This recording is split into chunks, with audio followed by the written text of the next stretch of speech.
प्यारे दोस्तों, आज की इस वीडियो में हम लोग कक्षा 12 सामान्य हिंदी का जो हमारा छंद है उसके बारे में बात करेंगे। हिंदी व्याकरण से 6 नंबर की तैयारी के लिए उद्देश्य ये वीडियो है। तो पहला जो आपका है चौपाई, ठीक है। छंद के बारे में इस वीडियो में बात होगी। तो पहले हम लोग चौपाई के बारे में जानते हैं कि चौपाई किसे कहते हैं। चौपाई किसे कहते हैं, चौपाई क्या होता है। तो सबसे पहले आप ये जानिए कि इसकी परिभाषा ये होती है कि ये एक सममात्रिक छंद है। जो चौपाई होता है वो एक सममात्रिक छंद है, ठीक है। ये एक क्या है, सममात्रिक छंद है और इसमें 4 चरण होते हैं, ठीक है। प्रत्येक चरण में 16-16 मात्राएं होती हैं, अंत में 2 गुरु होते हैं।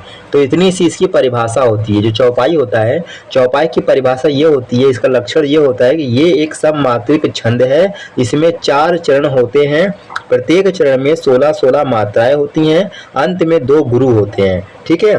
तो ये हो गई चौपाई की परिभाषा, ठीक है। चौपाई की परिभाषा में आपने क्या सीखा कि ये एक सममात्रिक छंद है, इसमें 4 चरण होते हैं और प्रत्येक चरण में 16-16 मात्राएं होती हैं, अंत में 2 गुरु होते हैं। अब बात करते हैं इसके उदाहरण की। इसका उदाहरण क्या है कि जब जब होई धर्म के हानि, ठीक है। तो इसका उदाहरण देख लीजिए, जब जब होई धर्म के हानि, बाढ़ ही असुर अधम अभिमानी, तब तब प्रभु धरी विविध शरीरा, हरहि कृपा निधि सज्जन पीरा, ठीक है। तो ये हो जाएगा इसका उदाहरण। तो चौपाई का परिभाषा हो गया और उदाहरण हो गया। अब आगे बढ़ते हैं, आगे जानते हैं आगे क्या है हमारा। आगे हमारा दोहा है, ठीक है। दोहा के बारे में जानते हैं, दोहा क्या होता है। दोहा के बारे में जानते हैं। दोहा का लक्षण क्या है कि ये अर्ध सममात्रिक छंद है, ठीक है। जो दोहा है वो अर्ध सममात्रिक छंद है। इसमें 4 चरण होते हैं। इसके पहले और तीसरे चरण में 13-13 मात्राएं होती हैं और दूसरे चौथे चरण में 11-11 मात्राएं होती हैं। सम चरणों के अंत में गुरु और लघु होना चाहिए, ठीक है। तो ये अर्ध सममात्रिक छंद है। जो दोहा है वो अर्ध सममात्रिक छंद है। इसमें 4 चरण होते हैं। इसके पहले और तीसरे चरण में, ठीक है, यानी विषम चरण में पहले और तीसरे चरण में 13-13 मात्राएं होती हैं और दूसरे और चौथे चरण में यानी कि सम चरण में 11-11 मात्राएं होती हैं। सम चरणों के अंत में गुरु और लघु होना चाहिए। और इसका जो उदाहरण है वो इस प्रकार है कि सतगुरु हम सुरिझी कर, कहाँ एक प्रसंग, बरस्या बादल प्रेम का, भीज गया सब अंग, ठीक है। तो ये हो जाएगा इसका दोहा का उदाहरण।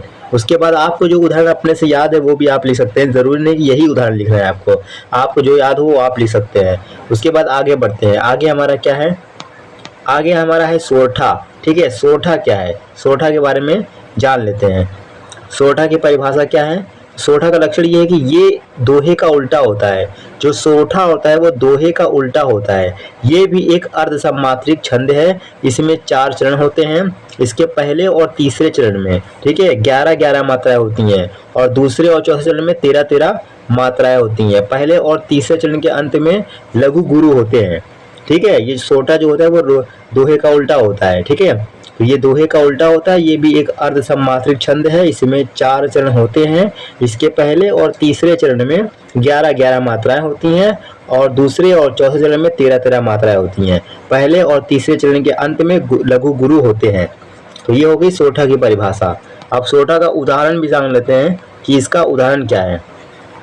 तो इसका उदाहरण ये है आपके इस प्रकार है कि बंदहु गुरुपद पंज, बंदहु गुरुपद कंज, कृपा सिंधुनर रूपहारी रूपहरी, महामोत्तम पुंज, जासु बचन रवि कर निकर, ठीक है। और एक उदाहरण और आपके सामने है कि जो सुमिरत सिद्धि होए, गणनायक करीवर बदन, ठीक है। जो सुमिरत सिद्धि होए, गणनायक करीवर बदन, करहु अनुग्रह हो सोय, बुद्धि राशि शुभ गुण सदन, ठीक है। तो ये हो जाएगा एक उदाहरण। उसके बाद आगे बढ़ते हैं। आगे हमारा क्या है, कुंडलियाँ।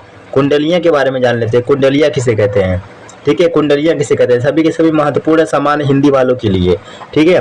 उसके बाद लक्षण इसका क्या है कि ये एक विषम मात्रिक छंद है। जो कुंडलियाँ हैं ये एक विषम मात्रिक छंद है। इसमें 6 चरण होते हैं। प्रत्येक चरण में 24-24 मात्राएं होती हैं, ठीक है। इसके प्रत्येक चरण में 24-24 मात्राएं होती हैं। आदि में एक दोहा और अंत में एक रोला जोड़कर कुंडलियां छंद बनता है, ठीक है। जिस शब्द से इसका प्रारंभ होता है उसी से अंत होता है। दोहे का जो चौथा चरण होता है वही रोला का प्रथम चरण बनता है। तो ये हो जाएगी आपकी कुंडलियां की परिभाषा।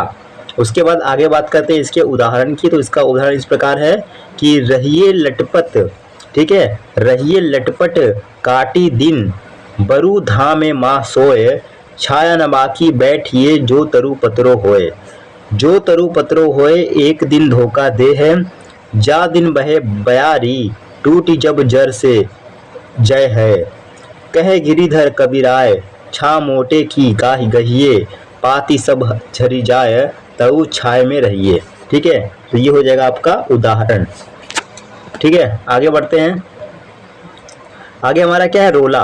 रोला के बारे में जान लेते हैं। रोला किसे कहते हैं, रोला के बारे में जान लेते हैं। रोला किसे कहते हैं। रोला का लक्षण क्या है कि ये सममात्रिक छंद है। इसमें 4 चरण होते हैं। इसके 4 चरण होते हैं। प्रत्येक चरण में 24-24 मात्राएं होती हैं। 11 और 13 पर यति होती है। ठीक है, और इसका उदाहरण क्या है कि कोउ पापिक पंचत्व प्राप्त सुनी जमगन धावत। ठीक है, जमगन धावत, बनी बनी 52 वीर, बढ़त चौचंद मचावत, पै ताकी ताकी लोथ, त्रिपगथा त्रिपथगा के तट लावत, 9 दे 11 हो, 3 5 ही बिसरावत। ठीक है, ये हो जाएगा आपका रोला का उदाहरण।